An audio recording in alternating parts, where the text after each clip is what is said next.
চট্টগ্রামে নিত্যপণ্যের বাজার পরিস্থিতির খবর জানাতে সরাসরি যুক্ত হচ্ছেন সহকর্মী নয়ন বড়ুয়া জয়।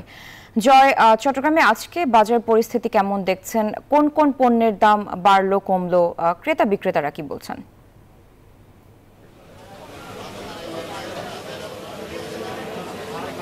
ধন্যবাদ স্যার আপনাকে। আপনি যথার্থই বলছেন যে বাজারের সব ধরনের পণ্যের দাম আমরা দেখছি অনেকটা হু হু করে বাড়তে শুরু করেছে। ডিমের বাজারটা আমরা একটু দেখাতে যাচ্ছি। তো যেখানে ডিমের দামটা একেবারে কম থাকার কথা রয়েছে, সেই ডিম এখন বিক্রি করছে 155 টাকা ডজন তারা বিক্রি করছেন।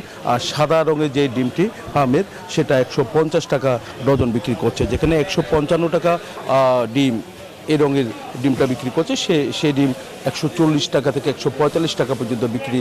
এনজিওর কিস্তি প্রথমবার বিকাশ পেমেন্ট করলেই 20 টাকা ইনস্ট্যান্ট ক্যাশব্যাক করেছিল। হাঁসের ডিমের দামও অনেক বেশি, এখন 225 টাকা করে ডজন তারা বিক্রি করছে। এই কারণে ডিমের দাম অনেক বেড়ে যাওয়ার কারণে তারা হতাশের কথা বলছে। এখানে যারা বাজার করতে এসেছেন ক্রেতারা, আমরা একটু দেখাতে যাচ্ছি পেঁয়াজের দাম। দেখতে পাচ্ছেন পেঁয়াজের দাম এখনো পর্যন্ত কমেনি। ডিমের পাশাপাশি পেঁয়াজ বিক্রি হচ্ছে 120 টাকা কেজি দরে তারা বিক্রি করছেন। যেখানে পেঁয়াজ, আমাদের দেশীয় পেঁয়াজও কিন্তু বাজারে দেখা যাচ্ছে, কিন্তু দেশীয় পেঁয়াজ থাকলেও দেশীয় পেঁয়াজ আমরা দেখছি কিন্তু দাম 120 টাকা করে তারা বিক্রি করছেন।